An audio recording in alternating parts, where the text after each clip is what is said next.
Wednesday, September 10th, 2008, and we are in room 1070 of City Hall. Thanks to everybody who made the time to be here, willingly or unwillingly. It's always good to see you. I'm here with Councilmember Dennis P. Zine. That constitutes a quorum. Are we expecting Mr. Weiss? Do we hear anything? Talk about timing. We have a full committee with Mr. Weiss, Mr. Zine, and myself. So let us take up the first item, please. Item number 1 is a CLA report relative to the city's position on HR 6030, the Creating Opportunities to Motivate Mass Transit Utilization to Encourage Ridership Act of 2008, pursuant to Resolution Gruel-Garcetti. Brian Randall with our office making his Rules and Government Committee debut. So how long did we, this is your debut. This is like the debut committee. I love it. We're like the farm team. So do you know how long it took them to come up with this acronym? Was there any research? It's the Commuter Act of 2008. Go ahead, please. Welcome to committee. Thank you. Brian Randall, CLA's office. How long you been there? Since the summer. Okay, so you got some experience. A little bit. This is an easy committee then. Okay. Want to welcome, make them feel comfortable there. Thank you, Mr. Zine. Please go ahead, continue. Before you is Resolution Gruel-Garcetti that calls for support of HR 6090, which would amend the Internal Revenue Code of 1986 to provide employers a 50% tax credit for the costs of supplying public transit benefits to their employees.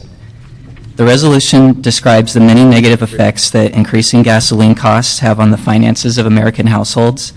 It reports that gasoline costs are consuming an increasingly larger proportion of family budgets and are increasingly devastating, especially devastating to commuters who commute long distances to work each day.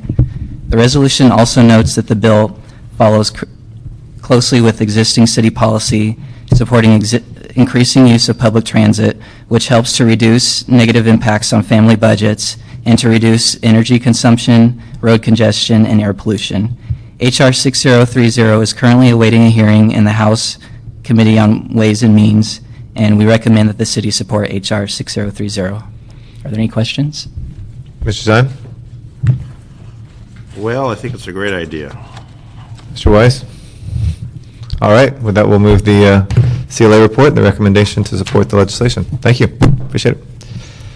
Next item. Item number 2 is a CLA report relative to the city's position on the LAUSD Small Schools 2 resolution, which directs the LAUSD superintendent to report to the Los Angeles Board of Education with a plan of action to transform existing schools into small schools of 500 students or less by 2020, pursuant to Resolution Garcetti, Weezer, Hahn, Gruel.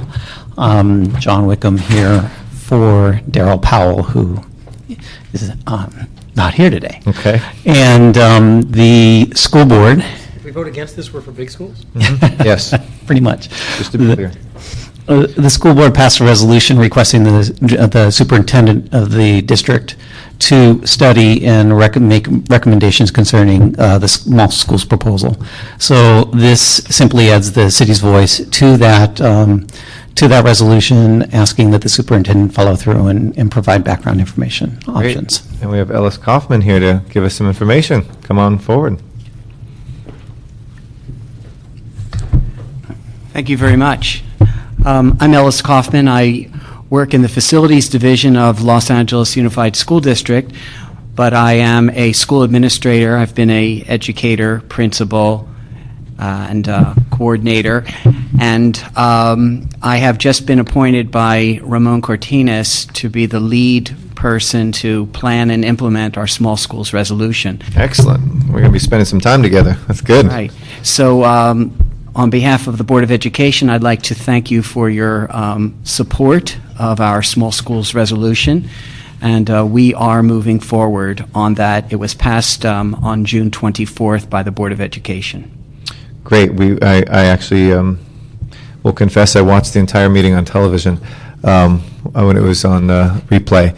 This is something that a number of us on the council, I think, care quite deeply about. There's nobody who doesn't care about it, but I know there's some that have spent some time on this, and we would love to kind of work with you and see what steps we can do in terms of the city to help make this become a reality. We sometimes have citing and planning discretionary actions which can help bigger plant schools become smaller. We can certainly work on it's not always economy of scale, but it's certainly a better outcome, most evidence shows, and where the city can have resources that help in joint use and after school and other sorts of programs.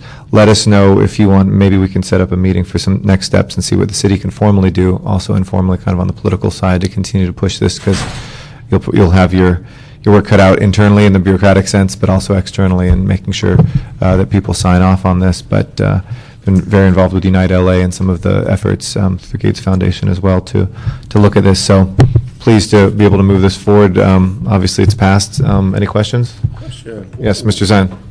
How many students in LAUSD? We have nearly 700,000 this year. So with 700,000 students, this transforms all schools, elementary, middle, and high school. Well, this transforms schools that are larger schools, 1,000 or more, which is a little bit more than 200 schools. Mostly every one of our high schools, mostly every one of our middle schools, and then a number of elementary schools. So how many new schools would have to be built to accommodate this? The resolution doesn't call for building new schools. Where are they going to put them? The resolution calls for taking large campuses and dividing them operationally and by management into campuses of smaller groupings on the campus. For example, a high school that has 4,000 students or 3,000 students on a single-track schedule might be transformed into a campus that has 5 or 6 small schools that are each independent. We have examples like that now. I'm trying to think of like Taft High School. Yes. We have a lot of students and a lot of busing students, which is being reduced because of the new schools that are being built. If you have 3,000 at Taft High School, how would you accommodate on that particular style campus, which is a large campus? Right. How would you take that and divvy it up with these 500? Well, numbers? this resolution builds on our work that we started with small learning communities, where we create smaller communities on the campus, groups of teachers, administrators, and counselors who serve a specific number of students. So, for example, at Taft High School, we may create 5 or 6 smaller units of students and teachers. We would call them communities of learners. But what this resolution does is it starts to make each one a very distinct group with its own budget, its own staff, its own administration. So we recognize that we're not building schools to create these smaller units, but we use what we have. So they're changing the configuration on the campus, but you'd still have the same number of students on that campus. That is Just be a different correct. configuration. Yes. You can give examples of ones that we've done that at Yes. in LASD. So Well- I think it's a good idea when you have a smaller environment, but then why can't this be done with the school board and the superintendent? Why can't they just decide to implement this? Why does it have to go through this process? In other words, I'm the superintendent, the admiral, the school board, we want to do this. Why can't they just implement something like that? Well, because I like to think of this transformation at each school as a monumental cultural shift. This involves people all changing their roles and responsibilities. It involves a whole change in how administrators and teachers conduct themselves at their jobs. It involves using space in many different ways.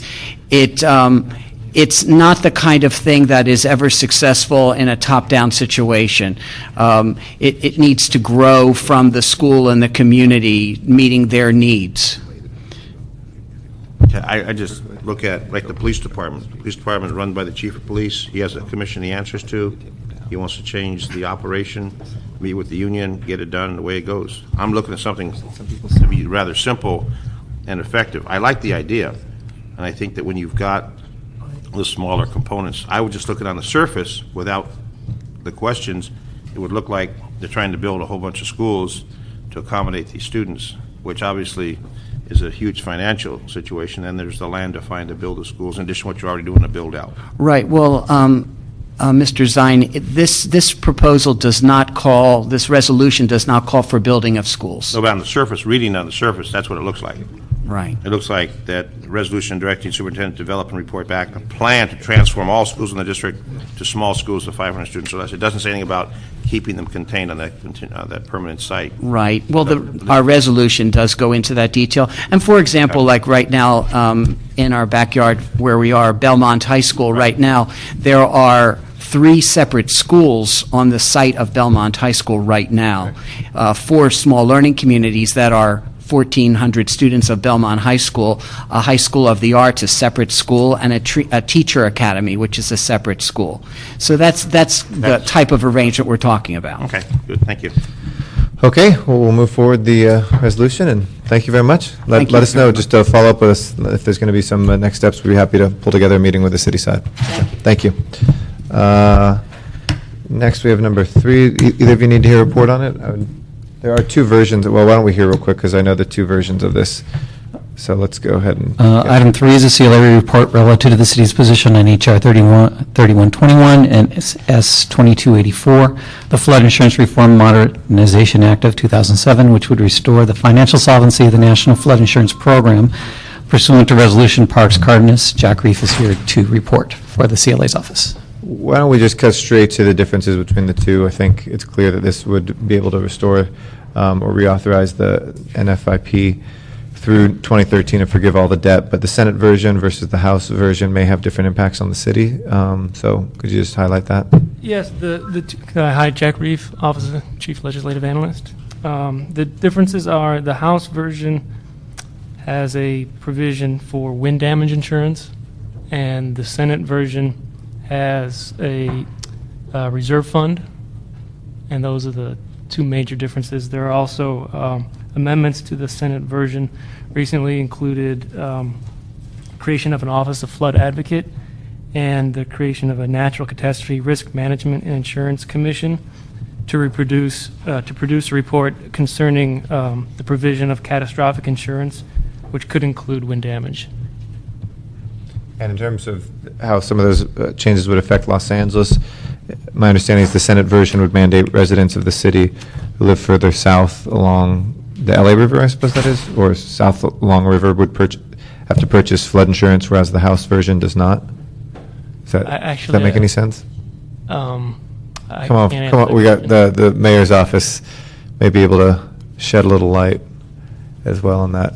It's just a important but technical Thank you, issue. Mr. Chairman. Jim Clark, Director of Federal Relations for the Mayor's Office.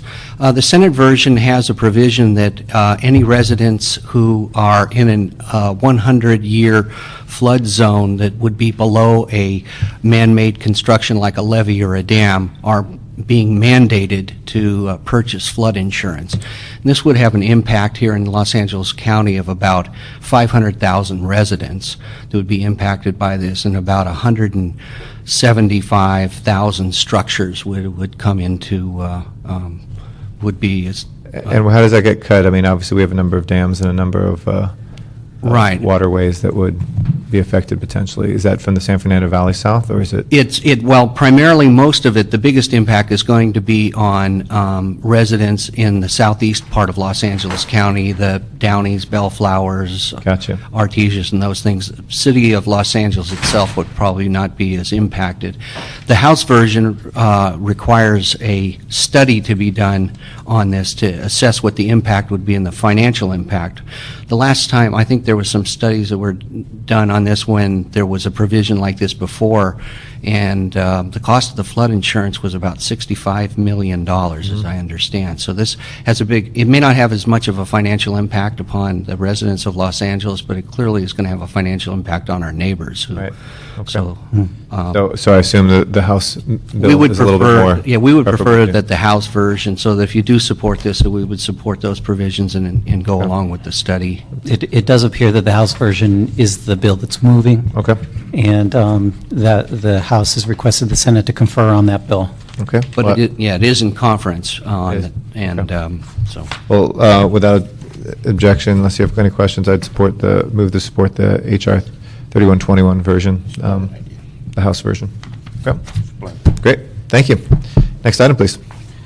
Item number 4 is a CLA report relative to the city's position on S 1499 and HR 2548, the Marine Vessel Emissions Reduction Act, which will promote a cleaner environment by mandating the Environmental Protection Agency to set limits on the sulfur content of fuel used by marine vessels located within 200 miles of the west coast to no more than 1,000 parts per million, starting on December 31st, 2010. Christine Hollis is here to report. Hello. Yes, hi. Christine E. Hollis with the CLA's office. We are recommending that council adopt the resolution that was introduced by council members Hahn and Perry to support Senate Bill 1499 by Barbara Boxer and the companion bill introduced by Congresswoman Hilda Solis.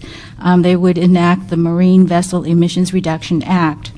If you recall, the city supported ratification of an international treaty, which is called MARPOL Annex 6, which limits air emissions by ships. And recently, the city also supported the implementing legislation, which was signed by the president, to require the EPA and the U.S. Coast Guard to implement and enforce those treaty provisions within U.S. law. This act would amend the Clean Air Act to promote higher vessel emission standards than those imposed by MARPOL Annex 6 by requiring the EPA to set much lower limits on the sulfur content of fuel used by foreign and domestic ships, and those ships located within 200 miles of the coastline. 200 miles. The limit would be for to allow no more than 1,000 parts per million to become effective beginning on December 31, 2010. And the bill also allows for phasing in of even higher standards over the following 5 years. The resolution by Han Perry notes that most ships use diesel bunker fuel, which on average contains 27,000 parts per million of sulfur, compared to 15 parts per million used by heavy-duty trucks. So if I could stop you there, this is basically, even though we have the requirement inside the port now, this is further out. I know the complaint has been that there's a lot of bunker fuel that's being used close by and even 200 miles away that affects our air quality. Is that essentially what this would go after? Yes, Okay. definitely. Okay. I have a question regarding the 200 miles of the West Coast. That's international waters. How can we mandate something on international waters?